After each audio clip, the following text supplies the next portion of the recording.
नमस्कार, दिव्य हिमाचल टीवी देख रहे हैं आप और मैं हूं आपके साथ सविता ठाकुर। आज दोपहर न्यूज बुलेटिन में बात करेंगे अभी तक की बड़ी खबरों पर। शुरुआत करते हैं हेडलाइन से। कोर्ट कॉम्प्लेक्स हमीरपुर में भिड़ गए 2 युवक। कार को कर दिया मॉडिफाई, पुलिस ने काट दिया 1 लाख का चालान। 200 साल पुराना रास्ता बंद, कांटेदार झाड़ियां बिछाकर रख दिए पत्थर। ये है कोहरे का शहर, दिन में लाइट्स जलाकर रेंग रही गाड़ियां। कीरतपुर नैर चौक 4 लेन टनल 1 तैयार, 15 दिन में शुरू होगी ट्रैफिक। अब खबरें विस्तार से। कोर्ट कॉम्प्लेक्स हमीरपुर के परिसर में 2 युवक किसी बात को लेकर आपस में उलझ गए। एक युवक पेशी के लिए कोर्ट में आया हुआ था तथा दूसरे ने किसी बात को लेकर बहसबाजी शुरू कर दी। हाल ही में यह मामला सामने आया है। दोनों के बीच हाथापाई शुरू हो गई, जिस कारण माहौल खराब हो गया। बाद में पुलिस ने दोनों युवकों के खिलाफ मामला दर्ज किया है। वहीं एक मामला और ऐसा सामने आया है जिसमें एक युवक ने दूसरे पर तेजधार हथियार से हमला किया था। पुलिस ने उस मामले में भी कानूनी कार्रवाई की है। पुलिस अधीक्षक हमीरपुर बलवीर सिंह ठाकुर ने बताया कि दोनों मामलों में पुलिस कार्रवाई सुनिश्चित की गई है। मतलब कि लड़ाई झगड़े में खुद को इन्वॉल्व ना करें, इससे किसी को अपना करियर स्पॉइल कर सकते हैं और वो किसी भी क्रिमिनल केस में इन्वॉल्व हो सकते हैं। अभी हाल ही में 2 केसेस सामने आए थे, जिसमें कार्तिकपुरी की शिकायत पर करण राणा के विरुद्ध एक केस दर्ज हुआ है। ये क्योंकि लोकल ही व्यक्ति हैं दोनों। एक ने इसने करण राणा ने उसके दूसरे लड़के के ऊपर शार्प वेपन के साथ अटैक किया था। तो ऐसे केसेस से खुद को बचाना चाहिए। ऐसे वारदात ना वो कोई व्यक्ति इन चीज़ों में इन्वॉल्व हो, खुद को ना करे। और दूसरा कि वो समाज में किसी भी तरीके से शांति को खतरा पैदा ना करे। तो ऐसे व्यक्तियों को दोबारा से ये बताना चाहते हैं कि ऐसे लोगों के अगेंस्ट सख्त कार्रवाई अमल में लाई जाएगी। और एक और इंसिडेंट ऐसे रिपोर्ट हुआ था कि कोर्ट कॉम्प्लेक्स में 2 लोग आपस में लड़ रहे थे। तो उसमें भी जुगोत्ता गोलू करके कोई है लोकल यहाँ से और करण राणा, तो इनके विरुद्ध भी जो रेलेवेंट प्रोविजन में केस रजिस्टर किया है। तो बोलने का मतलब सिंपल सा है कि हमारा जो नौजवान लोग हैं, नौजवान साथी हैं, उनको किसी भी तरीके से ऐसे फालतू चीज़ों में खुद को उलझाना नहीं चाहिए। उनको ये किसी भी करियर में, उनके आगे करियर प्रोग्रेशन में ये चीज़ें बाधा उत्पन्न कर सकती हैं और उनको कई तरीके के जो भी बाकी फैसिलिटीज़ अवेल करनी होती है उसमें उनको परेशानी आ सकती है। तो अपना जो इनका लाइफ है उसमें और दिक्कतें आ सकती हैं, क्योंकि वो प्राइवेट सेक्टर में जॉब नहीं कर सकते और उनको पुलिस क्लियरेंस, कई लाइसेंसेस को इशू करवाने के लिए जो चाहिए होती है उसमें भी समस्या उत्पन्न हो सकती है। तो लोगों को इन सब चीज़ों से बचना चाहिए। ऊंचाइयों से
यातायात नियमों का उल्लंघन करने पर एक ऑल्टो कार का 1 लाख का चालान कटा है। नियमों के विपरीत बीम को मॉडिफाई करने पर यह कार्रवाई की गई है।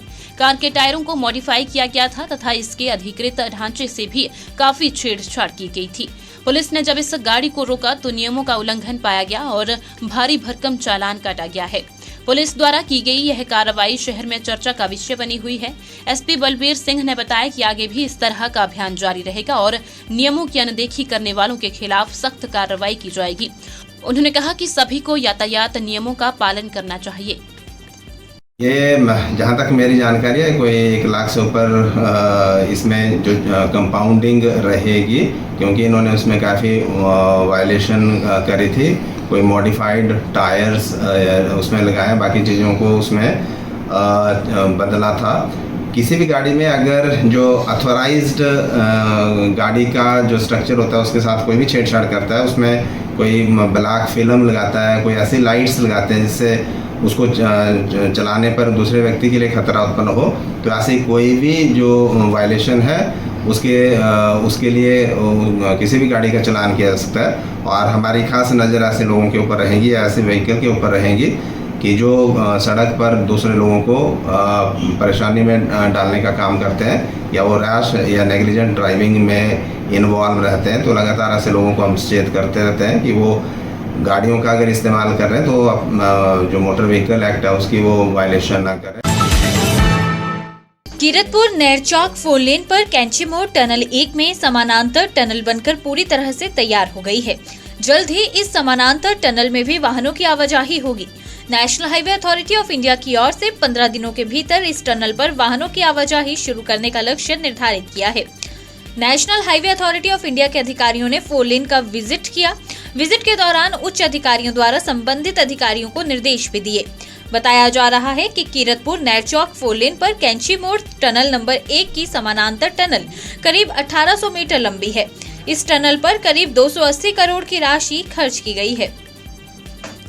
ये जो कैंची मोड़ के पास जो डबल टनल बनाई है हमने, ये 280 करोड़ की कॉस्ट आई है इसमें।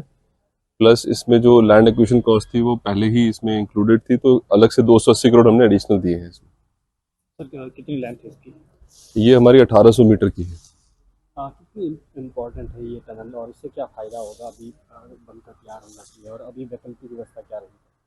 इसमें देखिए ये जो लॉन्ग टनल्स होती हैं, जैसे 1500 मीटर से ऊपर जो टनल होती है उसमें एक आपको एस्केप टनल देनी होती है। तो पहले ये छोटी टनल थी, बट इसमें ये डिसाइड हुआ कि इसको भी बड़ी टनल देके डबल टनल दे दी जाए। तो इसके बनने से जो है दोनों, जो आपने देखा होगा वहाँ पे थोड़ा डस्ट का भी इशू रहता है, वो डस्ट का इशू भी रिजॉल्व हो जाएगा और दोनों टनल्स इसकी सुचारू रूप से चलेंगी।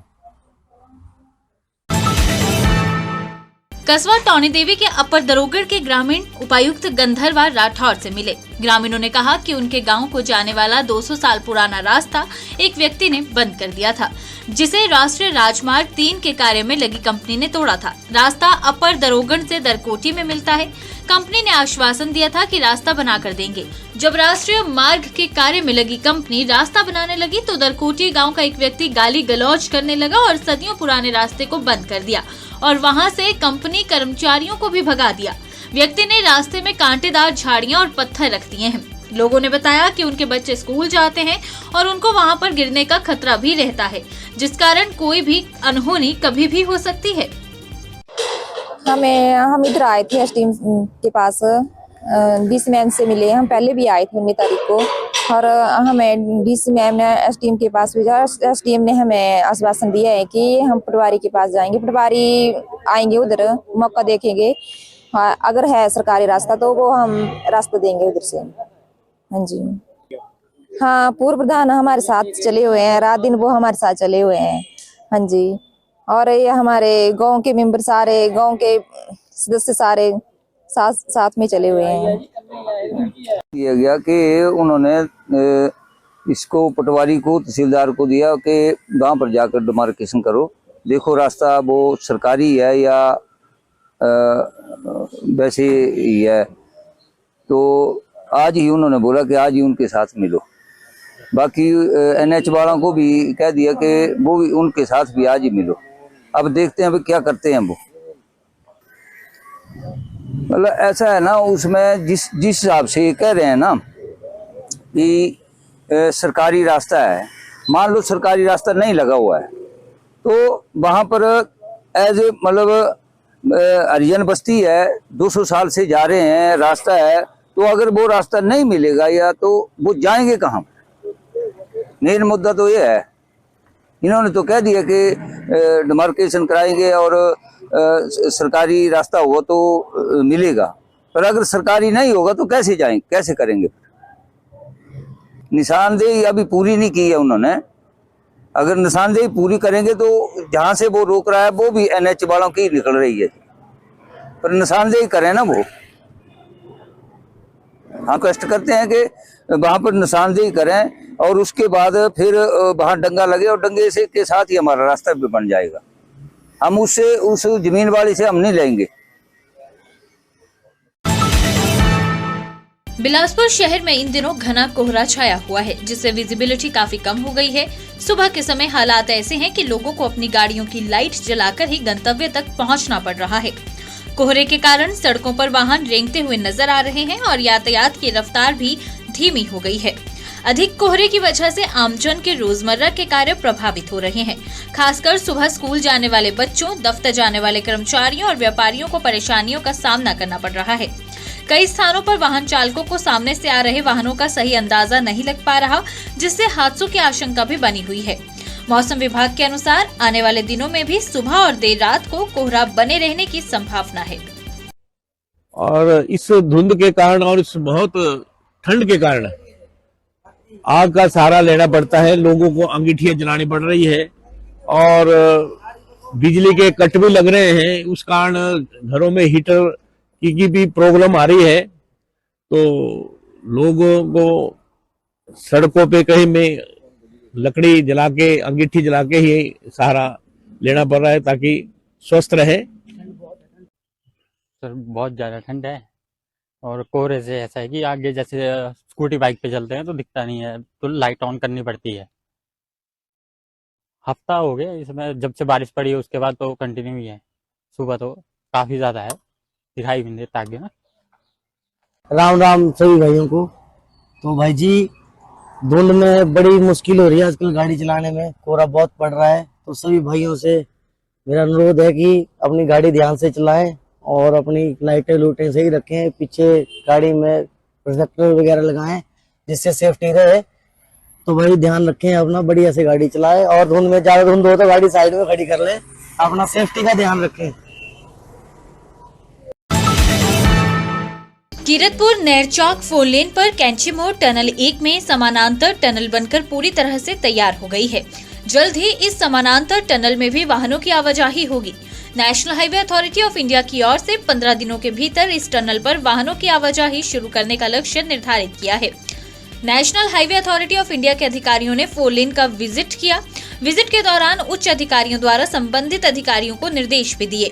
बताया जा रहा है कि कीरतपुर नेरचौक 4 लेन पर कैंची मोड़ टनल नंबर 1 की समानांतर टनल करीब 1800 मीटर लंबी है। इस टनल पर करीब 280 करोड़ की राशि खर्च की गई है।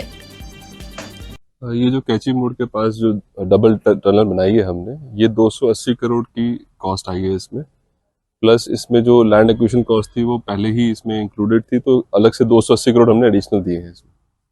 सर कितनी लेंथ है इसकी? ये हमारी 1800 मीटर की है। कितनी इम्पोर्टेंट है ये टनल और इससे क्या फ़ायदा होगा? अभी बनकर तैयार होना चाहिए और अभी वैकल्पिक व्यवस्था क्या रहेगी? इसमें देखिए, ये जो लॉन्ग टनल्स होती हैं, जैसे 1500 मीटर से ऊपर जो टनल होती है उसमें एक आपको एस्केप टनल देनी होती है। तो पहले ये छोटी टनल थी, बट इसमें ये डिसाइड हुआ कि इसको भी बड़ी टनल देके डबल टनल दे दी जाए। तो इसके बनने से जो है, दोनों जो आपने देखा होगा वहाँ पे थोड़ा डस्ट का भी इशू रहता है, वो डस्ट का इशू भी रिजॉल्व हो जाएगा और दोनों टनल्स इसकी सुचारू रूप से चलेंगी।